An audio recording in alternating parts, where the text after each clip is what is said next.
Alright. Live from Boston, Massachusetts. It's time for WWE's Night of Champions pay-per-view review. I am ZJHBK reviewing WWE Night of Champions. If you haven't so already, subscribe up above, comment down below what you thought of the show.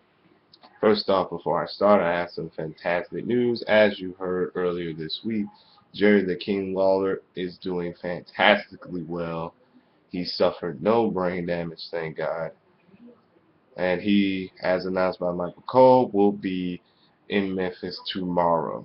So that's great news. We're still praying and hoping you have a speedy recovery, Jerry the King Lawler. So that was the great news we got. So, kicking off, we have the return of John Bradshaw Layfield on the commentary table. And oh boy, this is going to be a good night already. JBL off to his JBL-esque commentary, of course. So then we kick off with the first match of the night, which was the Fatal 4-Way for the Intercontinental Championship.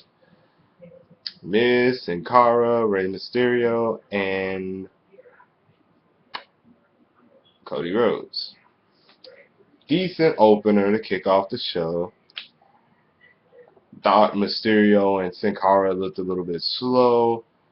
Maybe because the WWE doesn't want them to get into it too much quite yet, as they're still working on them as a tag team, and eventually they're going to be facing off at WrestleMania 29.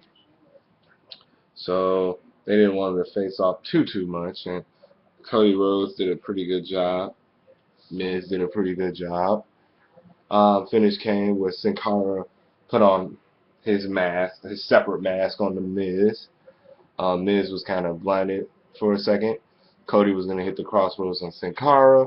Miz bumped into him, hit the Skull Crusher finale, and that was all she wrote. Like I said, decent opener, and it kicked off to me what started off as a mixed bag for Night of Champions. Some was good, some was bad. Like the first hour was like a mixed bag. Some was good, some was bad, and then you got the what do you call it? Ultimate crescendo of the evening. So then we get to the what was the fun match of the night, the unified tag team titles, which was Team Friendship of Kane and Daniel Bryan versus Kofi Kingston and R-Truth. Poor R-Truth and Kofi Kingston having to do the job to Kane and Daniel Bryan. But you know what? At least WWE is focusing on a tag team division again, because that's what's important, right? And I'll get to why it's important to build up that tag team division in a hot minute.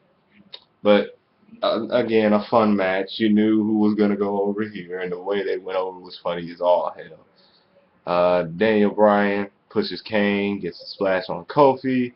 1, 2, 3. We got new tag team champions, and that crowd was so hot for Daniel Bryan and Kane the whole entire match.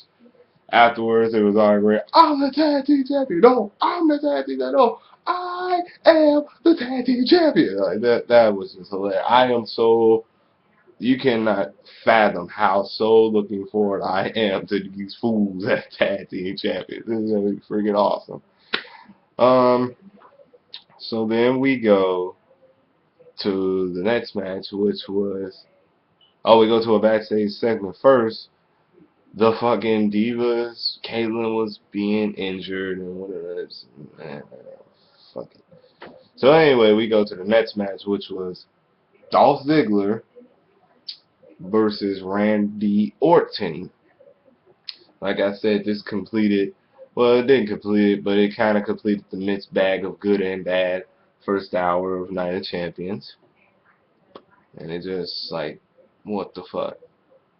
The finish, the match was good. Don't get me wrong, the match was good, but the finish was like, what the fuck? What the hell is going on here? And then the finish was Randy Orton lifted Ziggler up into a flapjack type thing and caught him with an RKO. So again, deflating Ziggler's push, I guess. My thing is, why does every Money in the Bank winner have to lose? It happened somewhat with CM Punk in '08 and even in '09. It happened with Swagger. It happened with kind of The Miz, I guess. But Miz did it in a good way. It happened with Daniel Bryan last year. I mean, what's up with the Money in the Bank winners always losing? The fuck? I mean, I can understand with Jericho winning at SummerSlam. Jericho needed to win a big one at least. But with Randy Orton, come on now, Randy, come on now, WWE. How you gonna have a guy that you just suspended go over the Money in the Bank fucking winner? Come on now, y'all slipping, y'all are tripping. But anyway, fucking, man, the match was good, but the finish just. So anyway, we completed the first hour of mixed bag bullshit with the Divas match, and all I gotta say is, if Triple H is getting rid of the Divas division, thank God, because this Divas division has been sucky since 2010. Was my interest in it revived in 2011, but then that sort of went to hell real quickly. So 2012, get rid of the Divas division. I don't care. WWE doesn't care.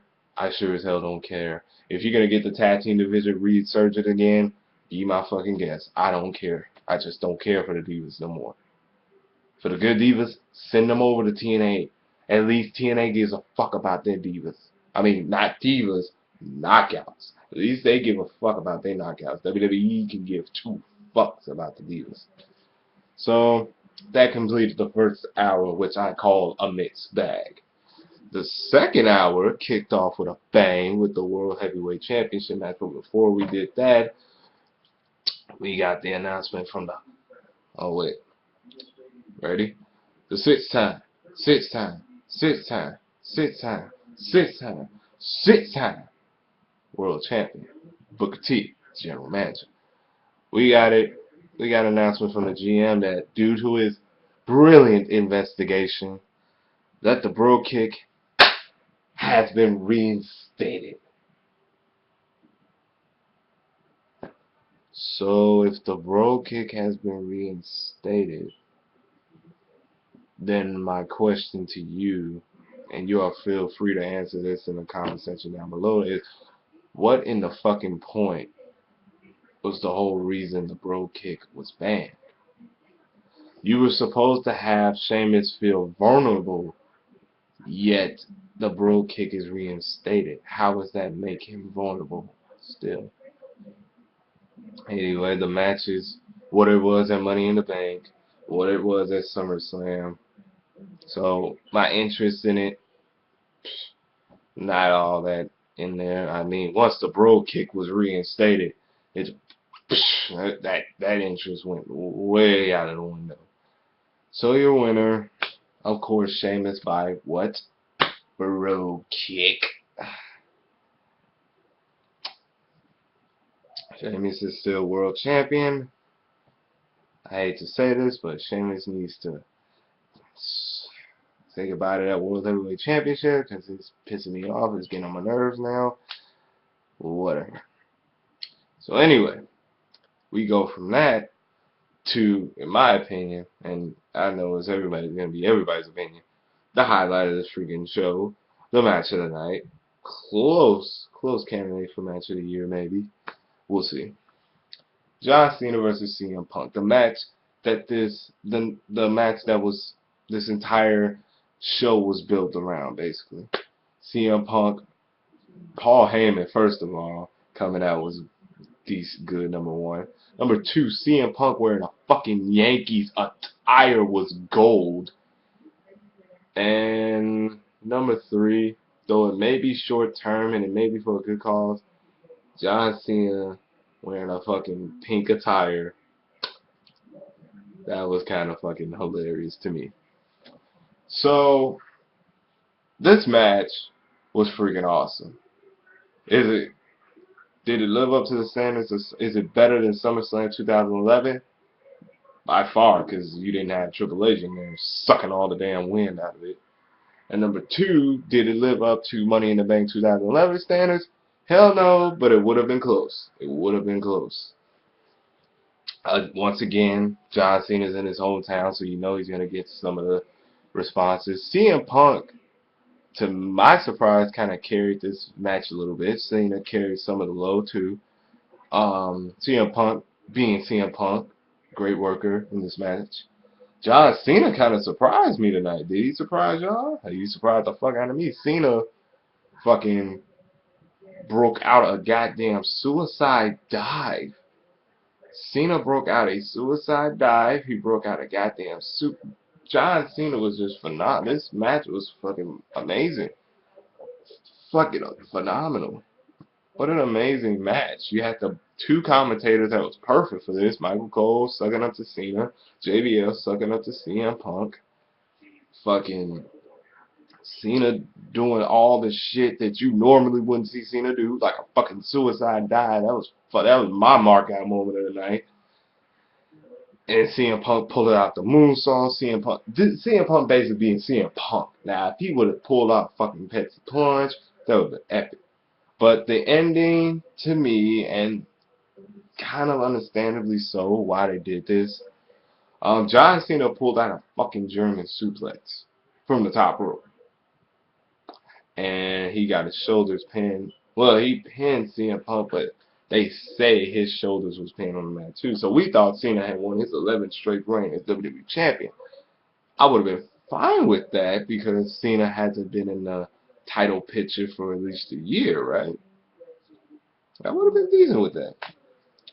But they said, due to CM Punk and John Cena's shoulders being on the mat, this match is a draw. So, like, what the fuck? That Boston crowd sure was like, wow, okay. And then afterwards, CM Punk hits John Cena with the title, and then he holds the belt over him like, respect! Respect! Like, this whole thing was built around respect. So that was a great match, and it ended like that. But that could be understandably so. That could be understandably so thing.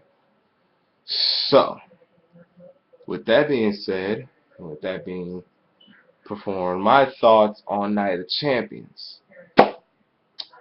Like I said before, first hour was a mixed bag. The second hour kicked into high gear. The Clunker Divas tag match, no question about it. The three matches of the night was Fatal 4-Way Opener, Randy Orton versus Dolph Ziggler, and of course Cena versus CM Punk. The fun match, Kane and Daniel Bryan, of course. That was fun as all hell. The match that was very predictable, Sheamus and Del Rio. So like I said, Night of Champions, wasn't a bad show, but it wasn't a good show either. It was solid right down the middle. It was solid right down the middle. It had a mixed bag of good and bad.